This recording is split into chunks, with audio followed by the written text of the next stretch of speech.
अस्सलाम वालेकुम my YouTube family, क्या हाल चाल है आपके। उम्मीद करती हूँ आप लोग बिल्कुल ठीक होंगे। जी आइए बनाते हैं जी बैंगन आलू का सालन ज़रा मुख्तलिफ अंदाज में।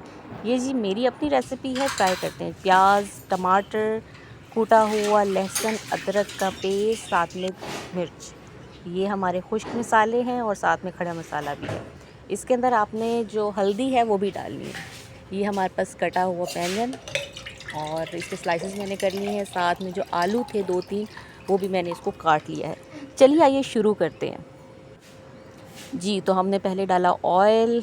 ऑयल के बाद हम डालेंगे इसके अंदर प्याज कटे हुए और साथ में अदरक लहसुन का पेस्ट। साथ में हम डालेंगे जी टमाटर। ये सारी चीज़ें डालेंगे और साथ इसको थोड़ी देर के लिए इसको भूनेंगे। उसके बाद जो हमने मसाला जात खुश्क रखे हुए थे वो सारे इसके अंदर डाल देंगे। ये रेसिपी ज़रा मुख्तलिफ अंदाज में है, इसलिए हम इसको मसाले को ज़्यादा भूनेंगे नहीं। और दूसरी एक अहम बात वो ये है कि जो बैंगन है उसके अंदर हमने इस दफ़ा पानी नहीं डालना, क्योंकि बैंगन जो है वो अपना पानी खुद छोड़ता है।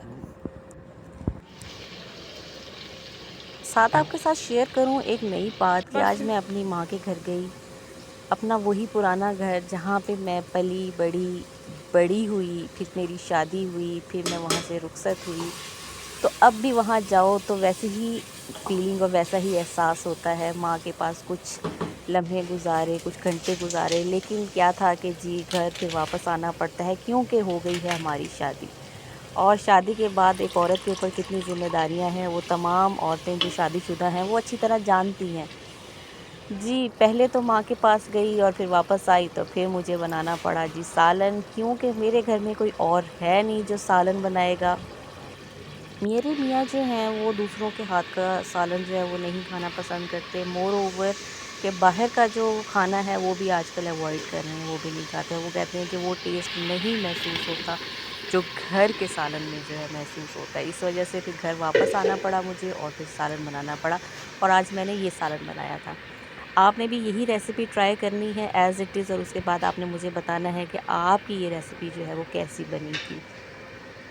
कभी कभी तन्हा बैठने का दिल करता है, तन्हा सफ़र करने का दिल करता है, तन्हा किताबें पढ़ने का दिल करता है, तन्हा चाय पीने का दिल करता है। तो इसीलिए मैं आप लोग को भी रिकमेंड करूँगी कि आप लोग अपने आप को मस्ट वक्त दिया करें। आपके घर में अगर लाइब्रेरी नहीं है तो कोशिश करें कि एक साइड घर की ऐसी बना लें, एक रैक ऐसा बना लें जहाँ पे आपकी पसंदीदा किताबें जो है वो मौजूद हों। उसके साथ आपकी एक प्यारी सी चेयर, कुर्सी नहीं तो आप मूढ़ा भी रख सकते हैं।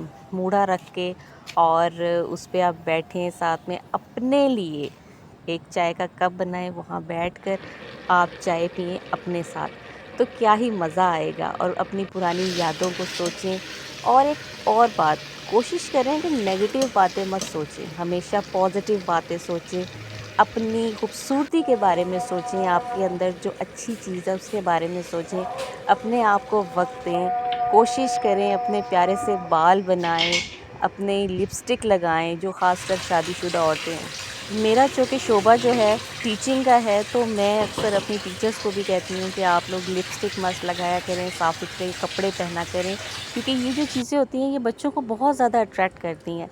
अब देखिए, अगर आप घर में होते हैं तो अक्सर मैंने औरतों को देखा है तो वो माई बन के फिर रही होती हैं। भाई क्यों माई बन के फिर रहे हो यार, आप सुबह उठे हो, आप कम से कम अपने बालों में कंघा करें, अपना मुंह धोएं।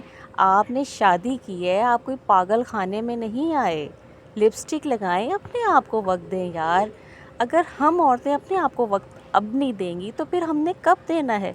क्या सारी ज़िंदगी बस खिलाना पिलाना, परेशानियाँ और कंप्रोमाइज़ेस ही करते रह जाना है।